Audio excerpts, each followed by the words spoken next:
നമുക്ക് സംസ്ഥാനത്ത് ഇപ്പോൾ മഴ രാവിലെയൊക്കെ എല്ലായിടവും മഴയൊക്കെ കുറവാണ്. നമുക്ക് പ്രേക്ഷകരൊക്കെ കമന്റ് ചെയ്യുന്ന അനുസരിച്ച് പലയിടത്തും മഴയൊന്നും ഇല്ല. മഴയുടെ തീവ്രത കുറഞ്ഞിട്ടുണ്ട് എന്നുള്ളത് സത്യമാണ്. പക്ഷേ എങ്കിലും അലേർട്ടുകളൊക്കെ ഉണ്ട്.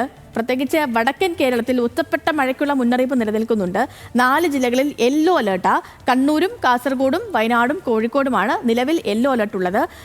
ഈ മഴയ്ക്ക് അലേർട്ട് ഇല്ലെങ്കിൽ കൂടി മഴയ്ക്ക് 4 ജില്ലകളിൽ അലേർട്ട് ഉള്ളൂ എങ്കിലും ഈ ശക്തമായ കാറ്റിനും അതുപോലെ തന്നെ കടൽക്ഷോഭത്തിനുമൊക്കെ സാധ്യതയുള്ളത് കൊണ്ട് തീരദേശവാസികൾക്കും മത്സ്യത്തൊഴിലാളികൾക്കുമൊക്കെ ജാഗ്രതാ നിർദ്ദേശം നൽകിയിട്ടുണ്ട്.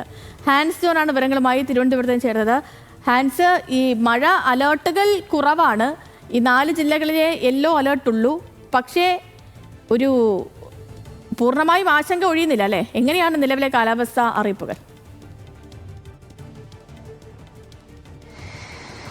Good morning Sethu. എന്തായാലും നിലവിൽ ആശങ്ക ഒഴിയുന്നില്ല. കാരണം ഏത് സമയത്ത് വേണമെങ്കിലും ഈ മുന്നറിയിപ്പുകളെല്ലാം മാറാം. കഴിഞ്ഞ ദിവസങ്ങളിൽ നമ്മൾ കണ്ടതാണ് ഏത് തരത്തിലാണ് യെല്ലോ അലേർട്ട് ഉണ്ടായ ജില്ലകളിലൊക്കെ ഓറഞ്ച് അലേർട്ടിലേക്ക് മാറിയതെന്നും ശക്തമായ മഴ സംസ്ഥാനത്ത് പെയ്തതുമൊക്കെ. അതുകൊണ്ട് തന്നെ നിലവിൽ ഇപ്പോൾ ഒരു ശക്തമായ മഴയ്ക്കുള്ള സാധ്യത നിലനിൽക്കുന്നില്ല എന്നാണ് കേന്ദ്ര കാലാവസ്ഥാ വകുപ്പ് നൽകുന്ന വിവരം. 4 ജില്ലകളിൽ മാത്രമാണ് ഇന്ന് യെല്ലോ അലേർട്ട് നിലനിൽക്കുന്നത്. കാസർഗോഡ്, കണ്ണൂർ, വയനാട്, കോഴിക്കോട് ഈ ജില്ലകളിൽ മാത്രമാണ് അലേർട്ട് പ്രഖ്യാപിച്ചിട്ടുള്ളത്. ബാക്കി 10 ജില്ലകളിലും ഗ്രീൻ അലേർട്ടാണ് നിലനിൽക്കുന്നത്. വരും ദിവസങ്ങളിലും ഈ ഒരു സാഹചര്യം, സമാന സാഹചര്യം തന്നെയാണ് സംസ്ഥാനത്ത് നിലനിൽക്കുന്നതെന്നാണ് വകുപ്പ് അറിയിക്കുന്നത്. പക്ഷേ അതിനോടൊപ്പം തന്നെ ജാഗ്രതാ നിർദ്ദേശങ്ങളും വകുപ്പ് പുറപ്പെടുവിച്ചിട്ടുണ്ട്.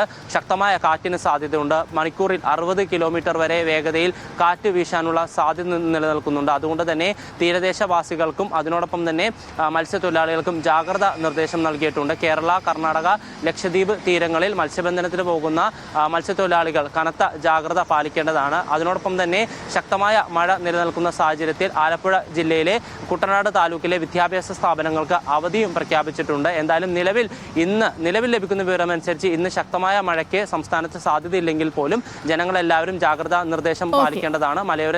മലയോര മേഖലകളിലേക്ക് അടക്കം യാത്രയ്ക്ക് പോകുന്ന പൊതുജനങ്ങൾ ജാഗ്രത പാലിക്കേണ്ടതാണ്. സേതു. ഓക്കെ ഹാൻസേ, വ്യക്തമാണ്.